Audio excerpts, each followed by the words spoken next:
Salut, bienvenue dans cette vidéo. Attention, je ne vais pas dire la vérité, je vais proposer mon témoignage sincère d'être humain simplement et ce que moi je pense et ce que je vis n'est pas forcément la vérité. Je peux me tromper ou je peux simplement vivre les choses différemment des autres. C'est ça que je veux dire quand je dis je ne vais pas dire la vérité. Ça veut pas dire que je vais dire des mensonges, c'est tout le contraire. Je vais être le plus sincère, le plus transparent possible. Je suis la série que j'ai entamée à la vidéo précédente. La série sur les cours relationnels. Je sais pas encore comment je vais titrer la série, mais ça va être quelque chose comme ça. Alors je vous invite quand même vraiment à aller voir la série 1, donc celle-là elle sera 2, il y aura la vidéo numéro 1, celle-là c'est la vidéo numéro 2 de cette série, parce que je vais pas refaire tout le cadre, toute l'explication que j'ai fait au début, je crois que ça dure au moins 4-5 minutes au début de présentation de cette série, de à quoi ça sert, de pourquoi je fais ces vidéos-là et dans quel cadre général, dans quel contexte général elles s'inscrivent. Donc je vais pas revenir là-dessus. J'ai fait une première vidéo pour apprendre à dire oui ou non. J'ai juste exprimé l'importance des relations dans la psychologie et le fait que souvent, on manque de compétences relationnelles simplement. Il y a des petites compétences qu'on n'a pas et c'est pas évident. Tiens, je vais te dire un truc que j'ai pas dit dans la vidéo précédente. Vous voyez, si à un moment donné, je sais pas faire du piano et j'ai envie de faire du piano, en général, je vais prendre des cours de piano ou je vais me mettre tout seul à apprendre le piano. C'est aussi simple que ça. Il n'y a rien en moi qui me met en déprime ou en regret vis-à-vis de mon passé. Alors que les incompétences relationnelles, souvent associées au fait de on m'a pas assez aimé quand j'étais petit ou on m'a mal aimé, etc., vont avoir tendance à ne pas être vécues comme des compétences, comme faire du vélo, apprendre à nager, jouer du piano. Les relations, c'est une compétence comme une autre. Savoir être en relation, c'est une compétence comme une autre, et ça s'apprend, c'est tout. Donc c'est possible que peut-être vos parents ils vous ont pas appris à jouer du piano, donc maintenant vous êtes adulte, vous savez pas jouer du piano. C'est pas pour ça qu'il faut en vouloir à vos parents ou imaginer que vous êtes détruit psychologiquement et incapable d'apprendre le piano. Non, vous allez juste avoir à apprendre à jouer du piano. C'est pareil avec les relations. Vous n'êtes pas détruit ou handicapé affectif ou mental sous prétexte que vous n'avez pas eu d'amour, mais si vous n'avez pas vu beaucoup de relations saines autour de vous, peut-être que vous êtes simplement incompétent relationnellement. Vous n'avez pas l'habitude, vous n'avez pas appris. Il faut apprendre, comme tout. C'est aussi simple que ça. Donc voilà l'objet de ces cours. Du coup, j'ai donné un autre cadre que le cadre d'avant. Et je vais me concentrer dans cette vidéo sur les demandes implicites. La première vidéo, j'ai vraiment focalisé sur comment on apprend à dire oui, à dire non, et l'importance de dire oui ou non, ou éventuellement de faire des compromis, de proposer des alternatives.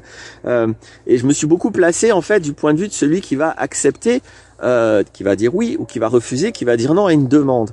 Et là, cette fois, on va se passer de l'autre côté, c'est-à-dire des fois, c'est nous qui demandons. Ça fait partie des compétences relationnelles que de demander quelque chose à quelqu'un. Et le plus important de mon point de vue, ou je vais plutôt dire les erreurs les plus évidentes, les jeux de pouvoir les plus flagrants, ce qui se passe le plus dans mon observation, c'est ce qu'on appelle les demandes implicites. Et j'ai expliqué pourquoi les demandes implicites, c'est un jeu de pouvoir et pourquoi ça pose problème, et pourquoi une des compétences relationnelles, c'est de faire des demandes explicites, des demandes responsables, où vous êtes clair avec ce que vous demandez, et dont vous donnez une chance vraiment totale à l'autre de vous redire non, et de refuser votre demande ou de vous faire une proposition qui inclut, ou qui implique aussi d'ailleurs, ses intérêts, ses besoins, ses intentions, ses valeurs, sa façon de fonctionner à lui. Et des fois, c'est chiant ça. Des fois, quand on interagit à deux, on a envie que ça soit selon nos idées, nos valeurs, nos fonctionnements, nos besoins, nos intérêts, nos intentions. C'est pas toujours évident d'accepter l'autre, quoi, le fait que l'autre est différent et que il va forcément vivre les choses différemment, fonctionner différemment, de manière qui va vous convenir ou pas. Mais quand on fait à deux, ça implique ça. Donc c'est ça la demande. La demande explicite, je vais plutôt expliquer la demande implicite. Demande implicite, vous savez, souvent c'est sous forme de plainte. Alors il peut y avoir plusieurs techniques de demande implicite. Mais au lieu de dire s'il te plaît, est-ce que tu es d'accord d'aller fermer la fenêtre, dire ouh là là, j'ai vraiment froid là, ça va pas du tout, j'ai froid. Et puis on attend que l'autre règle le problème à notre place. C'est-à-dire on lui demande rien. On s'exprime ostensiblement pour que l'autre prenne les choses. Ça peut être n'importe quelle expression qui va essayer d'encourager l'autre à agir dans le sens qu'on souhaite qu'il agisse, mais sans lui demander précisément les choses. Et des fois, ça peut être tangent, c'est-à-dire on fait des demandes, mais on n'ose pas aller dans tout ce que ça implique la demande. Si par exemple j'ai envie que quelqu'un m'accompagne et aille jouer au tennis avec moi, je peux lui demander est-ce que tu veux jouer au tennis avec moi?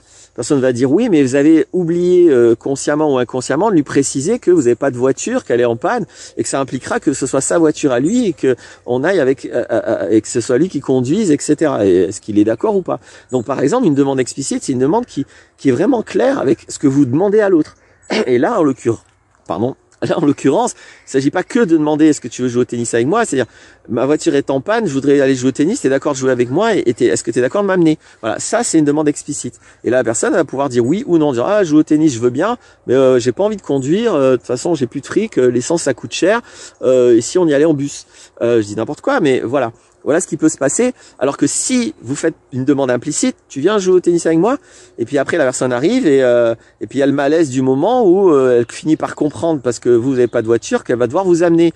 Mais ça c'était pas clair et la personne elle savait pas, donc elle s'est engagée à vous amener au cours de tennis, mais sans le savoir à l'avance. Et donc elle est mise devant, elle est mise au pied du mur comme on dit, hein, et le mur on n'aime pas se le prendre dans la tête. Donc les demandes implicites c'est ça.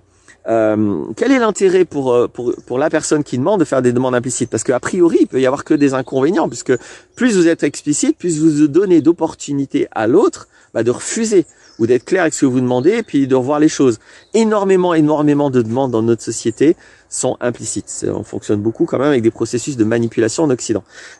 Donc oui, c'est vrai que vous donnez à l'autre la possibilité de refuser. Premièrement, si vous êtes quelqu'un de respectueux et d'aimant, et comme l'amour, ça n'est pas du tout un inconvénient, c'est un avantage parce que vous voulez absolument respecter et aimer les autres. Donc ça n'a un inconvénient que si vous n'êtes pas trop respectueux ou pas trop dans l'amour. J'ai pas de jugement moral là-dessus, mais voyez que c'est pas objectivement un inconvénient. C'est subjectivement un inconvénient ou subjectivement un avantage. L'avantage objectif, à mon avis, qui fonctionne même si vous n'êtes pas très aimant ou pas très altruiste, c'est simplement que ça va permettre aux autres de pouvoir compter sur vous, de faire confiance. J'en ai un peu parlé dans la vidéo précédente. Quand vous n'êtes pas dans un jeu de pouvoir, quand vous respectez l'autre, vous êtes simplement dans une relation saine et vous entretenez une relation sur laquelle vous allez pouvoir compter. Et j'insiste, psychologiquement, un humain n'a pas trop intérêt à arnaquer tout le monde, même si c'est tout à fait faisable, ça se fait très bien dans notre société. Mais plus il a une tribu forte, solidaire, et pas seulement des gens qui vont faire des trucs pour lui que s'il a un pouvoir.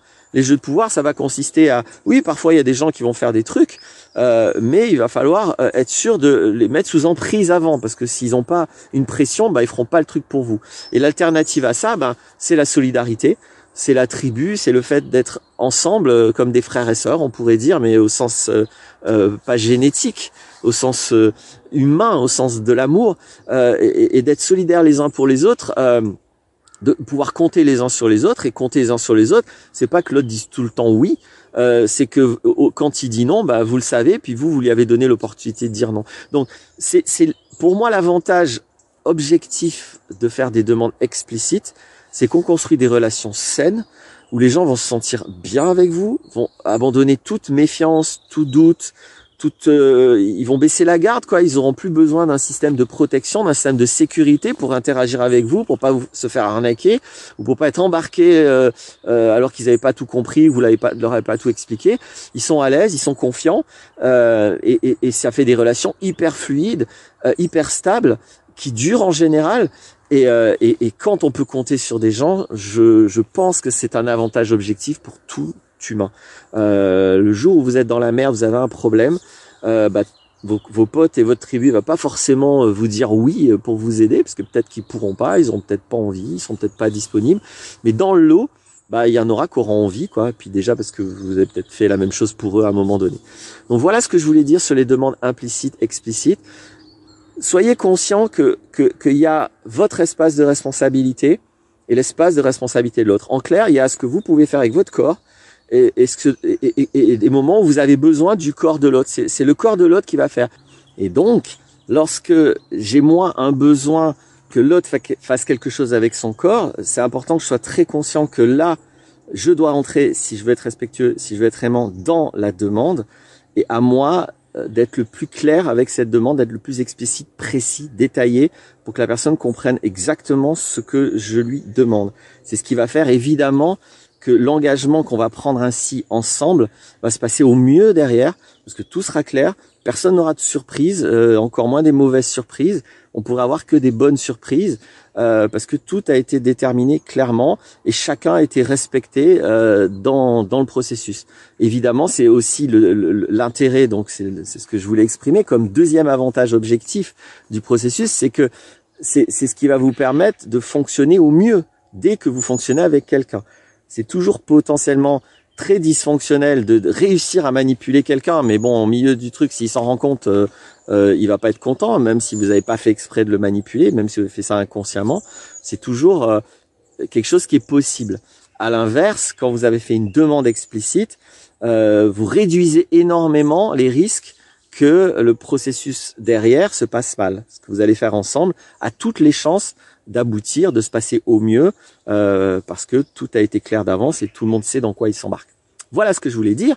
Le réel est plus fort que toi. J'essaie de vous décrire ce qui me semble être des réalités relationnelles et j'espère que ça aidera parce que c'est mon objectif.